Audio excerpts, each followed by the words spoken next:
अस्सलाम वालेकुम एवरीवन।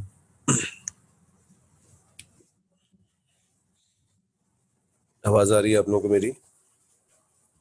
जी सर, आ रही। वालेकुम अस्सलाम नाफे। अच्छा बच्चों, हम लोग पेपर डिस्कस कर रहे थे। पेपर 2 हम लोगों ने कंप्लीट किया था। पेपर 1 में हम लोग क्वेश्चन नंबर 15 तक पहुंचे थे और इसी को कंटिन्यू करते हैं आज भी, ठीक है, ताकि हमारे मिड टर्म के पेपर जो है कंप्लीट हो जाए।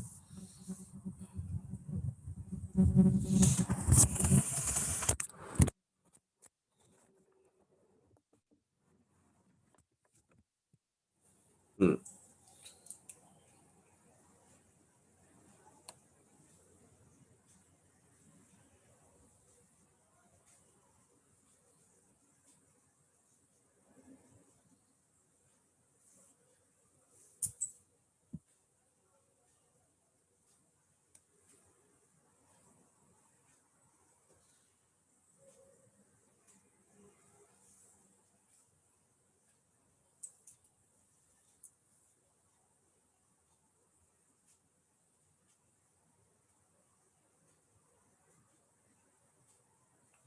जी, इसका क्या ऑप्शन होगा भाई?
सी। अच्छा जी, क्या कह रहे हैं भाई? A mass is attach to lower end of the spring, ठीक है, bounce up and down. Up and down एक मास जो है वो बाउंस कर रहा है। At which point the path of the mass do the gravitation potential energy Gp, the elastic potential energy of the spring Epe, and the kinetic energy Ke is at highest value. तो gravitation potential energy जो है वो top के ऊपर maximum होती है, बिल्कुल सही है, जब वो मैक्सिमम हाइट पे होगा। काइनेटिक एनर्जी जो है जब हमारे पास मिडल में होता है तब मैक्सिमम होती है, और बॉटम में इसकी इलास्टिक पोटेंशियल एनर्जी मैक्सिमम होती है। बिल्कुल सही है, इसका आंसर होगा सी। इसका बताइए भाई।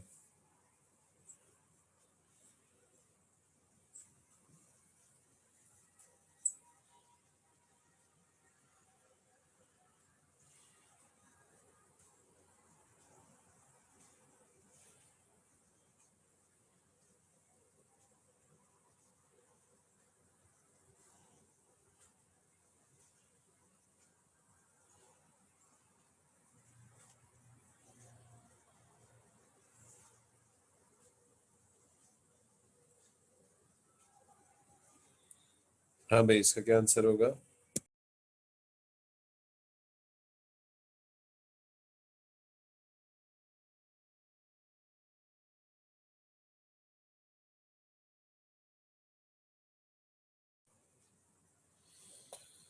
A block of weight 80 Newton is pushed a distance 60 centimeter up the slope of at incline 30 degrees the horizontal. The friction force of 25 newtons between the block and the surface, ठीक है जी। What is the work done against the gravitational force and what is the work done against the friction force? Friction force के against कितना work हुआ है और gravitational force के against जो है वो कितना वर्क हुआ है, ठीक है जी।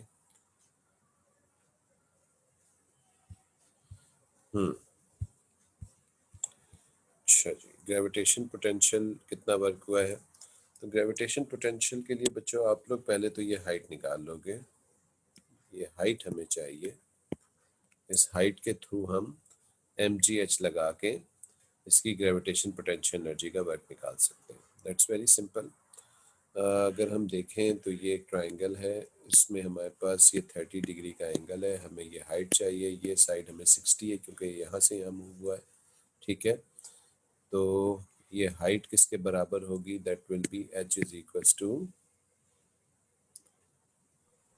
बल्कि हम इस पे सिंपली ट्रिग्नोमेट्री रेशियो लगा के दिखाता हूँ, sine theta is equals to perpendicular upon base, ठीक है जी, परपेंडिकुलर पर हाइपोटेनस, सॉरी। तो h is equals to 60 sine 30, 60 sine 30 की वैल्यू बताइए क्या आ रही है? 30। 30, दिस इज 30 सेंटीमीटर्स, ओके। अब हम फॉर्मूला लगाएंगे पोटेंशियल एनर्जी का, that is potential gravitation potential energy is equals to,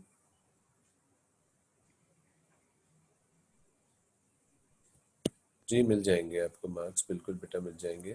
Q के भी। और पेपर 4 के कौन से मार्क्स होंगे भाई? पेपर 3 होता है ए लेवल्स में, पेपर 4 नहीं होता। पेपर 4 तो A2 में होता है। अच्छा, तो मिल पेपर जाएगा 3 भी मार्क्स। डिस्कस करवा दीजिएगा। अच्छा, मुबारक हो। और पेपर 1 के नहीं मिले अभी तक? नहीं, पेपर 1 की पेपर 1 नहीं मिला। चलिए, बहुत मुबारक हो। अच्छा जी, gravitation potential energy is equals to W into h, that is 80 multiply by 30 into 10 to the power -2। तो क्या वैल्यू आ रही है इसकी ग्रेविटेशन पोटेंशियल 24। एनर्जी के? 24, ठीक है जी। यानी हमारे पास ऑप्शन सी डी तो वैसे ही कट हो जाएगा, ठीक है जी। ए और बी में से ऑप्शन है। अब हम फ्रिक्शन फोर्स के अगेंस्ट वर्क निकालते हैं कि work done against friction force कितना हुआ।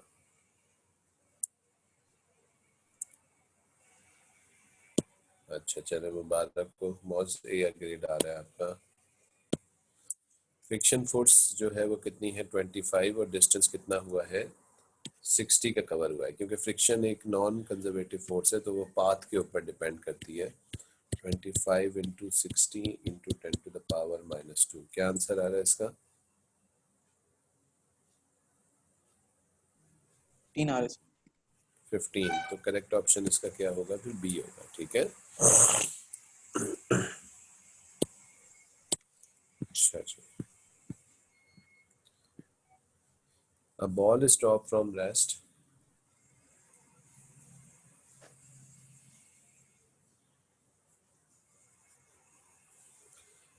a ball is dropped from rest and fall towards the ground. Air resistance is negligible. Which graph show the variation with the speed of the ball? Variation with the speed of the ball with the height. जी, height का और speed का बताइए क्या graph बन सकता है हमारे पास। जैसे जैसे वो गिरेगी उसकी स्पीड जो है वो बढ़ेगी और हाइट जो है वो उसकी कम होगी, ठीक है जी।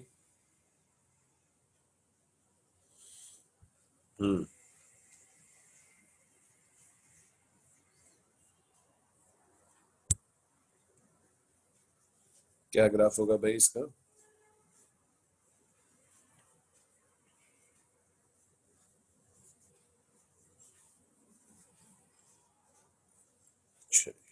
इसका आंसर होगा, नहीं ए नहीं होगा, क्योंकि कॉन्स्टेंटली हाइट नहीं डिक्रीज होगी भाई इसकी। इसका रीजन ये है कि स्पीड उसकी बढ़ती जा रही होगी, ठीक है जी। और नहीं, बी भी आंसर नहीं होगा उसामा इसका। इसका सी आंसर है। इसका सी आंसर है। अच्छा जी, अच्छा जी, ये जरा पढ़ लीजिएगा, हाइट अबव द ग्राउंड बोल रहा है ये। This is height above the ground, ठीक है ना। तो एक्चुअली में जैसे जैसे वो गिरेगा उसकी हाइट जो है वो डिक्रीज होगी, और क्योंकि बाद में उसकी स्पीड ज्यादा बढ़ेगी तो हाइट तेजी से डिक्रीज होनी शुरू हो जाएगी। बिल्कुल सही है। तो करेक्ट ऑप्शन इसका हमारे पास सी होगा, हाइट डिक्रीज होती जा रही है और तेजी से बाद में डिक्रीज होती जा रही है, ग्रेडियंट उसका इंक्रीज होता जा रहा है। तो सी ग्राफ है। ये मैं काफी दफा बनवा भी चुका हूँ ये ग्राफ, कि जब कोई ऑब्जेक्ट गिरता है तो उसका स्पीड हाइट का जो ग्राफ है वो इस तरीके से बनता है। ठीक है। उसके बाद है भाई, the power is transferred through a machine as shown in figure, what is the efficiency of the machine. Efficiency of the machine क्या होगी? एफिशिएंसी जो होती है वो आपके पास पावर आउटपुट अपॉन इनपुट होती है। तो आपके पास सिंपली आंसर क्या हो जाएगा? डी हो जाएगा। ठीक है जी। उसके बाद कह रहे हैं, during the interval of time fuel is supply to the car, supply energy x to car, some of this energy is converted into kinetic energy as the car accelerates, the rest of the energy is lost in the thermal energy, what is the efficiency of the car। ठीक है। तो efficiency of the car हमें बतानी है। हमने energy provide की input x और output हमें कितना मिला? x माइनस वाई का, क्योंकि y लॉस्ट हो गया, ठीक है ना, और हमें x माइनस वाई का जो है वो आउटपुट मिला होगा। ठीक है। यानी हमने 10 जूल प्रोवाइड किए और उसमें से 3 जूल जाया हो गए, तो कितना बचा होगा? 10 माइनस 3 इज इक्वल टू 7। यानी करेक्ट ऑप्शन क्या होगा? सी हो जाएगा। है भाई? सही है।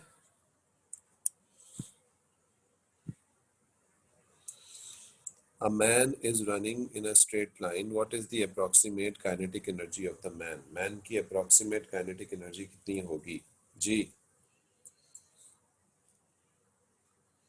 10 टू द पावर 3 के ऑर्डर की होती है किसी भी मैन की काइनेटिक एनर्जी। ठीक है। 4000 जूल के आसपास होती है अगर कोई एथलीट हो। तो नॉर्मल मैन की 1000 जूल यानी 10 टू द पावर 3 के ऑर्डर की हो सकती है, यानी सी इसका करेक्ट आंसर। इसके बाद है, sample of gas has a mass of 4.8 micrograms and occupies a volume of 1.2 dm cube, what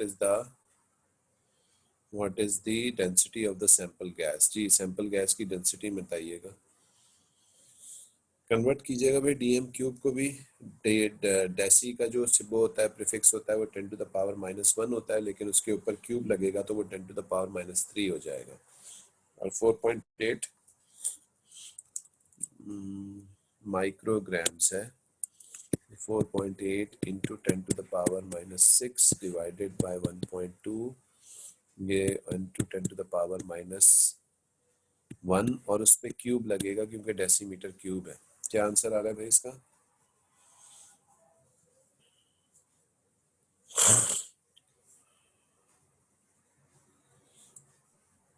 3 plus में सर 4.0 into 10 की पावर -6 आ रही है। 4.0 इंटू 10 टू द पावर -6 नहीं आ सकता यार, -3 होना चाहिए। देखो दोबारा से। सर डी लग रहा है। 4 पॉइंट डिवाइड करो इसको सामा, क्या 10 टू द पावर -6 आ रहा है? हैं? जी सर, इसको माइक्रोग्राम से फिर ग्राम में लाएंगे, फिर ग्राम से किलोग्राम में जाएंगे ना। अच्छा हाँ सही है, ये तो ग्राम्स में आया। ठीक है, ये ग्राम पर मीटर क्यूब में आया। ठीक है वो ठीक है ग्राम पर ठीक मीटर क्यूब में -3 आ रहा है, फिर डिवाइड बाय 3 कर। है। हाँ अच्छा, इसको ग्राम माइक्रोग्राम से किलोग्राम में लेके जाएंगे, तो ये तो मैंने माइक्रो का कर दिया और इसको 10 टू द पावर -3 और कर दीजिए तो ये किलोग्राम में जाने के लिए। ठीक है ठीक है, सॉरी मैंने ओवरलुक कर दिया था। तो ये by the way 10 to the power 9 होगा, ये 10 to the power -3 cancel out कर देगा, तो 4 इंटू 10 टू द पावर -6 हो जाएगा। ठीक है। अगर ये स्टेप किसी को समझ में नहीं आया तो वो ये कर सकता है कि पहले इसको माइक्रोग्राम से ग्राम में कन्वर्ट करेगा और फिर ग्राम से किलोग्राम में कन्वर्ट करेगा। ठीक है ना? सी होगा इसका करेक्ट ऑप्शन।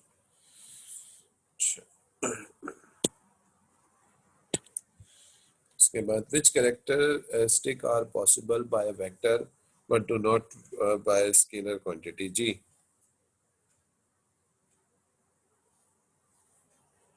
डायरेक्शन होगा, ए कौन होगा। सी कैरेक्टरिस्टिक सिर्फ डायरेक्शन होती है? सही है। ठीक है जी। Circuit is setup in order to determine the resistance of 12 volts 1.2 watts lamp operating normally, analog ammeter and an analog voltmeter, which ranges the meter would be suitable। जी कौन सा रेंज ऑफ मीटर जो है वो suitable होगा हमारे लिए। ठीक है जी, तो वोल्टेज तो हमें 12 वोल्ट तक हमें गिवन है मैक्सिमम, तो 0 से लेके 20 तक की हमारे लिए बहुत है रेंज। ठीक है ना, 0 से 20 तक की, यानी 0 to 100 तक हमें जाने की ज़रूरत नहीं है, 0 to 20 इनफ है, यानी ए और सी में से कोई ऑप्शन है। करंट के लिए निकाल लेते हैं, करंट कितना है भाई, पावर का फॉर्मूला होता है P is equal to I V, I is equal to P upon V, तो 1.2 डिवाइडेड बाय 12, क्या आंसर आ रहा है भाई? 0.1। करंट 0.1। ठीक है जी, 0.1, यानी करंट आपके पास पॉइंट्स में चल रहा है, पॉइंट्स में करंट अगर चल रहा है तो ऑप्शन कौन सा सही रहेगा फिर? ए वाला ए रहेगा। ठीक है जी, 24 का ए है। उसके बाद 25, a liquid, two liquid glass thermometers in a well mixed liquid are individually observed by 10 different students. All agree at one thermometer reading is 21 and the other thermometer 22. What is the possible explanation? Difference जी दोनों के दरमियान में क्या difference होता है? The liquid is not at the same temperature, the reading is not precise, there is a random error affecting the reading, there is a systematic error। Ji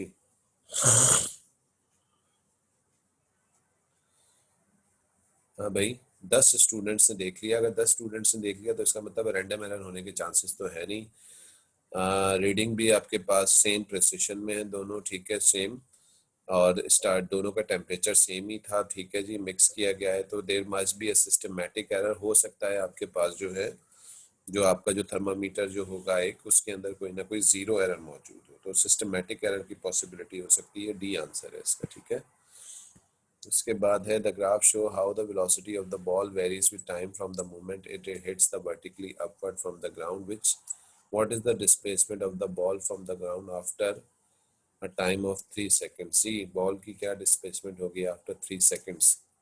displacement ऊपर वाले triangle के एरिया में से नीचे वाले triangle का area minus कर दिया जाएगा। ठीक है,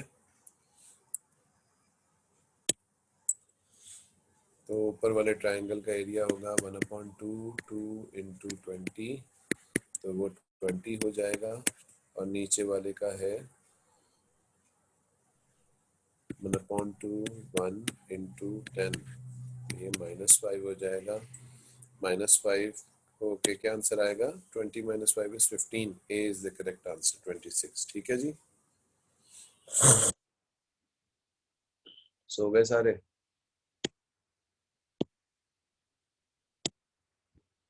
है भाई? जी सर बोलिए।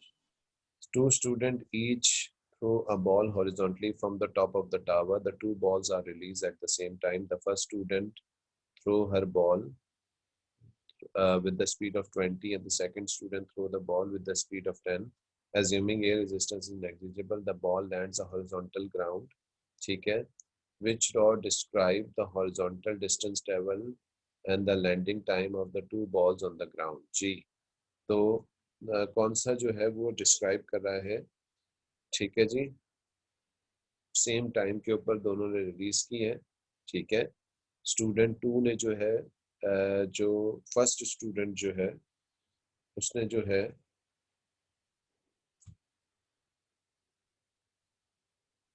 वो ज़्यादा हॉरिजॉन्टल स्पीड से फेंका है, और दूसरी ने, तो हॉरिजॉन्टल स्पीड अगर एक की ज़्यादा होगी तो वो हॉरिजॉन्टल डिस्टेंस भी ज़्यादा ट्रेवल करेगा, है ना? ठीक है जी, तो हॉरिजॉन्टल स्पीड जिसकी ज़्यादा होगी उसका हॉरिजॉन्टल डिस्टेंस ज़्यादा होगा, लेकिन सेम लेवल ऑफ ग्राउंड से फेंका है तो दोनों का टाइम जो होगा वो सेम रहेगा, तो लैंडिंग टाइम दोनों का सेम होगा, और हॉरिजॉन्टल डिस्टेंस जो है वो 20 वाली का ज़्यादा होगा और 10 वाली का कम होगा, तो ऑब्वियसली सी आंसर होगा। बिल्कुल सही है, शाबाश मीरान, सी करेक्ट आंसर है इसका। उसके बाद नेक्स्ट क्वेश्चन में क्या फरमाता है? A ball of mass m travels vertically downwards and then hits the horizontal floor at speed u. It rebound vertically upward with the speed v. The collision lasts at time delta t. What is the average resultant force exerted on the ball during the collision? Average आपको force बतानी है. Bye the वे वो hits करता है floor को u की speed से और रिबाउंड होता है v की स्पीड से बॉल. तो ये हो जाएगी आपके पास डाउनवर्ड स्पीड माइनस और ये प्लस.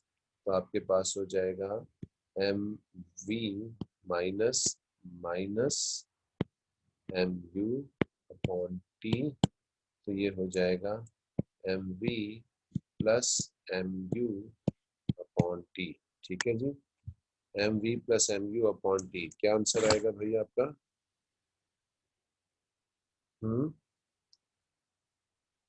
सी या डी में है से हो सकता है, लेकिन डी आंसर होगा, क्योंकि जो फोर्स लगेगी, एवरेज फोर्स कोलिजन पे बॉल पे लगेगी, वो किस डायरेक्शन पे लगेगी भाई?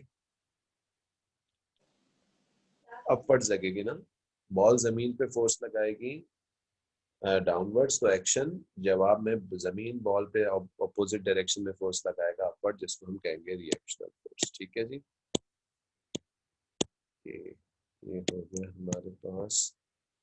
इसके बाद कह रहा है जी the resultant force of the rain drop falling vertically. ये सवाल रिपीटेड नहीं है.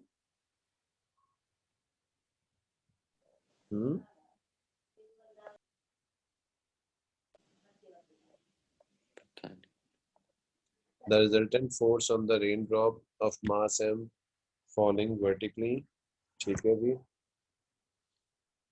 is given by the equation F is equals to mg minus kv square, where k is a constant and g is the acceleration. अच्छा नहीं, equation ऐसी आई थी. The falling raindrop eventually reaches the constant terminal velocity. Which graph show the variation with the terminal velocity of the ball with mass m? mass m के साथ terminal velocity का कौन सा graph हो सकता है? ठीक है जी, तो अच्छा जी, मास जीरो होगा, मतलब कोई चीज नहीं होगी तो टर्मिनल वेलोसिटी भी जीरो होगी. तो इसका मतलब है कि ये आंसर ए या सी तो नहीं हो सकता. ठीक है जी, अब बी और डी को देखते हैं. अच्छा जी, मास बढ़ेगा तो टर्मिनल वेलोसिटी बढ़ेगी, लेकिन इंक्रीजिंग रेट के साथ नहीं, बल्कि डिक्रीजिंग रेट के साथ बढ़ेगी. ठीक है, क्योंकि माइनस वी लग रहा है. सही है, तो इसका करेक्ट ऑप्शन आएगा बी होगा इसका सही आंसर. ठीक है जी, this is b. Next question है, ball of mass m moves with the velocity v collides with the stationary ball of mass 2m. The two balls stick together. What is the fraction of the initial kinetic energy lost in the impact? इस impact में कितनी kinetic energy का losses होगा? अच्छा जी, तो system की initial kinetic energy कितनी थी? 1/2 mv². ये काइनेटिक एनर्जी सिस्टम में इनिशियल थी. सिर्फ एक बॉल के पास थी, दूसरी वाली रेस्ट पे थी. जब ये टकरा गए होंगे, अच्छा इनिशियल का मोमेंटम कितना होगा? mv, और इसका कितना होगा? 0, यानी सिस्टम का इनिशियल मोमेंटम था mv. That was the initial. टकराने के बाद दोनों एक दूसरे से स्टिक कर गए, टोटल मास हो गया 3m. और ये किस वेलोसिटी से चले? लेट से x से चले, तो हमारे पास x किसके बराबर होगा? इनिशियल मोमेंटम बराबर होगा 3mx के. तो x किसके बराबर होगा? mm कैंसिल हो जाएगा, यानी x is equals to v upon 3. यानी काइनेटिक एनर्जी कितने टाइम्स कम होगी? सॉरी, स्पीड कितने टाइम्स कम हो रही है भाई? है भाई, कितने फैक्टर्स कम हो रही है स्पीड? 2/3 है. नहीं, 3 फैक्टर्स हमारे पास कम हो रही है ना. हाँ ठीक है, अब काइनेटिक एनर्जी का हम निकाल लेते हैं. फाइनल काइनेटिक एनर्जी को देख लेते हैं. ये इनिशियल काइनेटिक एनर्जी थी. फाइनल को देख लेते हैं. फाइनल काइनेटिक एनर्जी होगी 1/2 m, और ये आपके पास हो जाएगा 2m होगा. सॉरी 2m, बल्कि सॉरी 2 भी नहीं होगा. टोटल मास तो फाइनल काइनेटिक 3m होगा ना. 3m इंटू v अपॉन 3 का होल स्क्वायर. ठीक है जी. अच्छा जी, तो ये हो जाएगा आपके पास 1/2 3m और v स्क्वायर अपॉन 9। ठीक है जी, ये हमारे पास हो जाएगा, दिस विल बिकम 3 9 मतलब 9 9 2 18 और ये 3/18 mv स्क्वायर। ठीक है जी, फ्रैक्शन हमें निकालना है। फ्रैक्शन के लिए आप क्या करते हो भाई, final upon initial, final upon initial कर देते हो आप लोग, तो दिस विल बिकम, ठीक है जी, ये हो जाएगा 3/18 M V square divided by 1/2 M V square. ठीक है जी, तो इसको जो है एम वी और एम वी कैंसिल आउट हो जाएगा। दिस इज 3/18 मल्टीप्लाई बाय 2/1, तो ये हो जाएगा आपके पास 2 3 6 6/18 और ये हो जाएगा आपके पास 6 1 6 6 2 12 6 3 18 2/3 आ रहा है रेशियो ना। हाँ भाई, सी आंसर आ रहा है ना इसका। जी सर। अच्छा अच्छा, उसके बाद नेक्स्ट में क्या फरमा रहा है, submarine is an equilibrium is fully submerge position, what causes the upthrust. Upthrust क्या, किसकी वजह से बनता है भाई upthrust? The difference in the water pressure acting on the top and the bottom. B answer है इसका। ठीक है जी, दैट्स वेरी सिंपल। उसके बाद 20 30 में 31 भी हो जाएगा। 32 में क्या है,